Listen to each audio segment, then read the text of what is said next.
Hi, let's talk foam rolling and what does it do? Well, foam rolling can be used for a variety of things. It is a form of myofascial release.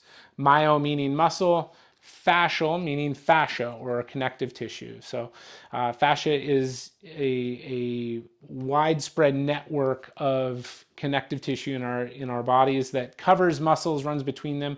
I often tell patients it's much like saran wrap, so to speak. It kind of wraps everything up. It is very, very important in terms of helping our nervous system communicate movement to other areas of the body when one area is moving.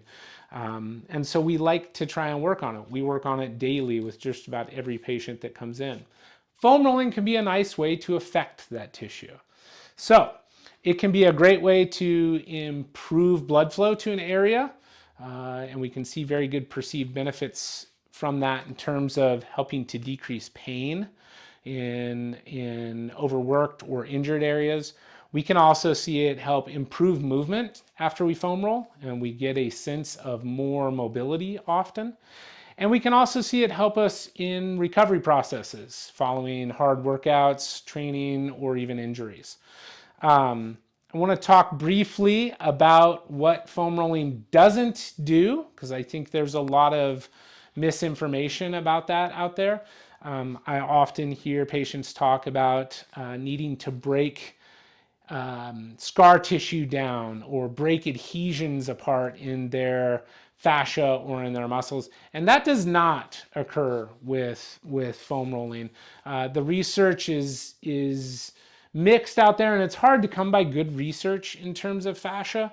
But what we know it doesn't happen is we cannot apply enough force with this to break adhesions apart or break scar tissue apart.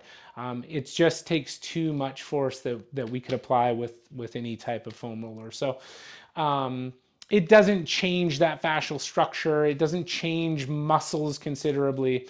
What it does do is generally create a short window of opportunity for some change to occur, decrease in pain or increase in movement. And that's often due to neurologic input from being on the foam roller. So that's the major thing it does. We love to see people foam roll and then own that new change with some movement right afterwards. We're going to talk a little bit more today about areas that are commonly foam rolled and why you might do that, how you might foam roll the area in your spine, and maybe when some of the best times to get on a foam roller are. But it's not a one size fits all. It doesn't work the same for everybody. And the people that it doesn't work for, it doesn't always look the same. So it's a bit of an exploration on how to use these. We are more than happy to help in the clinic. If you are interested in spending time on a foam roller and what that might look like for you and how it might be beneficial, then by all means, give us a call, get on the schedule an appointment, and ask questions and let us help you out with that. So we'll see you on the foam roller.